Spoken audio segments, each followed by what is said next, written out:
Hello. Hi everyone, I'm Lao Gao. Recently, many viewers have asked about Japan releasing nuclear wastewater. Today, we'll review and explain this issue. A few days ago, Japan announced their plan to release treated wastewater from nuclear plants into the ocean, gaining global attention. As you know, in March 2011, Japan faced a magnitude 9.23 earthquake, causing a tsunami that hit the Fukushima Daiichi nuclear power plant. I was in Tokyo and felt the quake myself. Since then, the Fukushima plant has been in a rescue phase.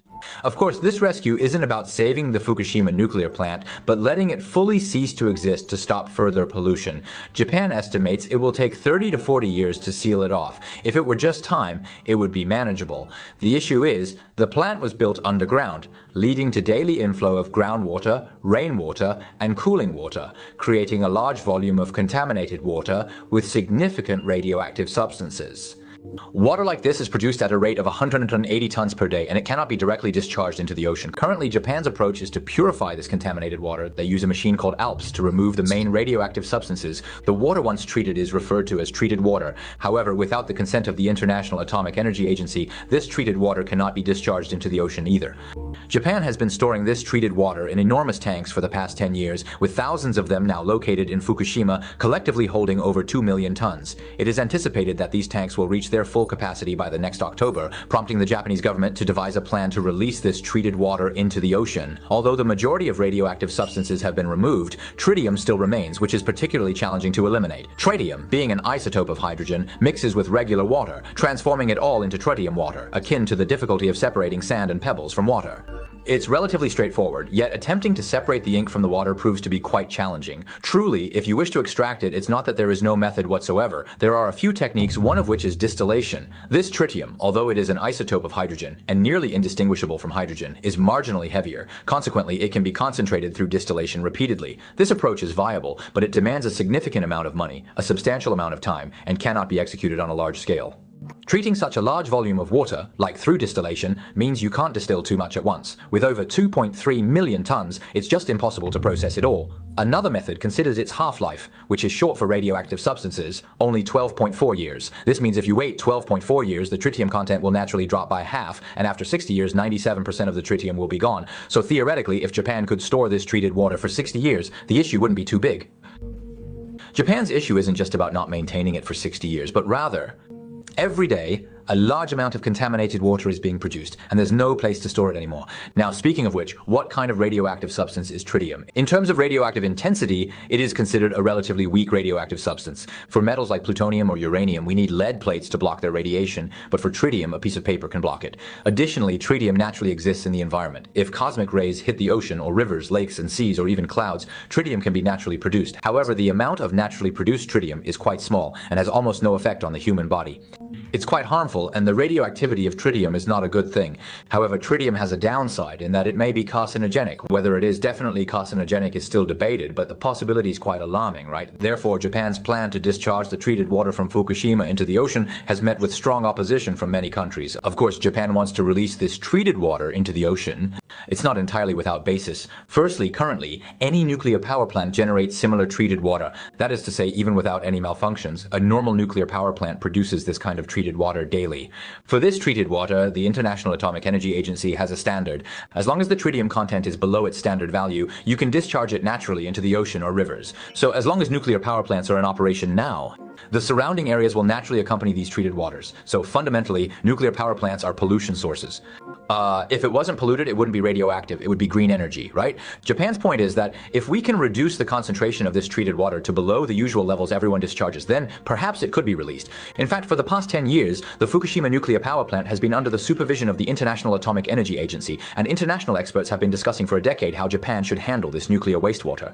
I recall back in the year 2016, 5 distinct solutions were put forward, which were the outcomes of extensive discussions by the world's leading experts in the field. One proposed solution involved excavating a pit that was 2,500 meters deep, which would extend beyond the groundwater level. The plan was to pour the treated nuclear water, meaning the water that only contains trace elements, directly into this deep pit, allowing it to flow 2,500 meters beneath the surface.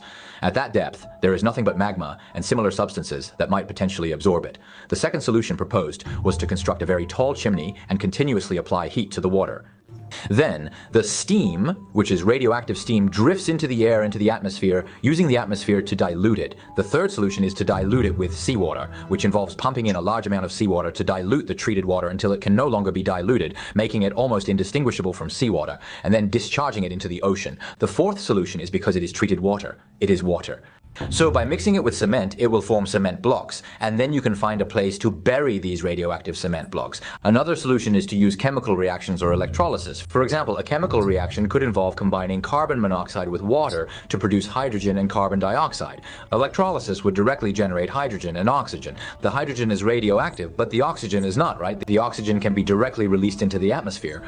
The radioactive hydrogen, due to the fact that hydrogen is less dense than air, would ascend directly to elevated altitudes if released, so it wouldn't impact the air we typically breathe. It appears that releasing it into the ocean is more hazardous than into the atmosphere, so releasing it into the atmosphere might be preferable, as it ascends directly to elevated altitudes. Nonetheless, the majority of these 5 solutions have been dismissed because there are essentially no successful precedents, and nearly all solutions, with the exception of diluting with seawater, are exceedingly costly and time-consuming.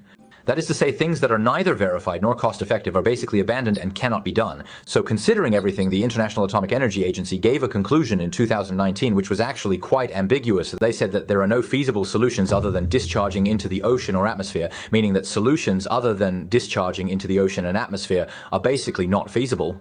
However, he didn't say that discharging it into the ocean or atmosphere is acceptable. He also emphasized that if Japan intends to discharge it into the ocean or atmosphere, it must be subject to continuous monitoring. This means that every ton of water and every liter of air discharged may need to be tested to see if the pollutants exceed our required standards. Furthermore, it was emphasized that if a better solution is found over the years or decades of discharge, it should be switched to immediately, rather than continuing the current discharge method. If a better solution is found, it should be immediately switched to, rather than continuing with the current method. From this conclusion, everyone can see, right? After 10 years of discussion, the International Atomic Energy Agency has basically not found a better solution. The core issue here, and what we might be most concerned about, is how harmful this treated water actually is, right? In principle, if the levels of radioactive substances in this treated water meet the requirements of the Atomic Energy Agency, from a scientific perspective, discharging this water into the ocean is not a problem because, after all, there are possibly over 400 reactors currently operating worldwide. Nuclear reactors are discharging normally, right? They didn't mention it's from Japan, which would surprise everyone. The issue is psychological, right? This is Japan's biggest pressure now. The main pressure for Japan in releasing nuclear wastewater isn't from the international community, it's from within Japan. The Japanese public disagrees with discharging this water. Even if the Fukushima plant were releasing harmless plain water, everyone would still be anxious, right? Everyone would feel anxious, right? Especially if you're releasing water with radioactive substances, right? If Japan begins the process of discharging, then not only Japanese seafood, but also all agricultural products and even various other products might endure a significant blow to their exports. Individuals might cease importing them, and it's not solely about halting imports, correct? This economic impact could potentially influence the entire global economy. In other words, even if the discharge aligns with international standards, individuals might still harbor concerns that there could be radioactive substances present in the ocean, leading them to refrain from consuming seafood. The seafood worldwide might be affected, and Lao Gao, who has been living in Japan since the Fukushima nuclear plant accident, has personally experienced that Fukushima's agricultural products are basically unsellable. In the supermarket, I always see Fukushima's products left on the shelves. When there's an option to exchange for something of equal value, like chives or cabbage, people tend to avoid choosing Fukushima products. However, recently it has been somewhat better.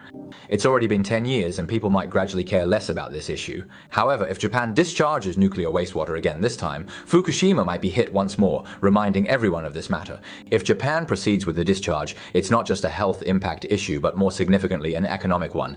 As for the health impact, it's hard to say for sure. If it meets international standards, the possibility of no health impact exists, but the economic blow is certain. That's why Japan's fisheries union, with hundreds of thousands of people, has signed a petition to protest this matter. Another issue is the reason why many people oppose Japan's plan to discharge nuclear wastewater. Back in 2018, Japan had already stored over 100 tons of treated nuclear water. However, tests revealed that 70% of it had not been properly treated and still contained radioactive substances other than tritium, which is quite serious, right? So, after this was discovered, the nuclear power plant immediately conducted a re-evaluation and found that there was an error in their treatment process, which resulted in a lot of water not being properly treated. So they immediately reprocessed everything. Now it has fully met the standards, but because they made such a mistake, it has led to a lack of trust among the Japanese public and the international community. However, the International Atomic Energy Agency has been monitoring this situation all along. Their stance is that if Japan does proceed with the discharge, they will be responsible for supervising it to ensure that truly destructive nuclear materials will not be discharged into the ocean. Honestly, I believe that although this responsibility lies with Japan, ultimately the whole world might need to lend a hand because it affects all of humanity, right? Besides, I hope everyone doesn't get overly anxious about this matter, as worrying is of no use. The monitoring of this issue is ultimately in the hands of international investigation teams or the International Atomic Energy Agency, so, well, we can only trust them. Being overly anxious about this is kind of like what, for example, when you're flying and the flight attendant keeps telling you, last year there was a plane crash, and 15 years ago there was another crash where everyone died. Hearing that would make you afraid to fly, right? You'd immediately switch to taking a car. In reality, the accident fatality rate for cars is much higher than for planes, isn't it? What we can do is just focus on living our lives. If we want to completely solve this problem, unless all the nuclear power plants in the world are shut down, it really can't be resolved, right? But it seems that there is no inclination to shut everything down completely at the moment, right? Okay, so today I've explained a bit about the issues currently facing the Fukushima nuclear power plant. I hope that this time, since it was caused by a natural disaster, we can overcome this challenge with the joint efforts of all humanity. Well, let's end here for today. See you next time. Bye-bye.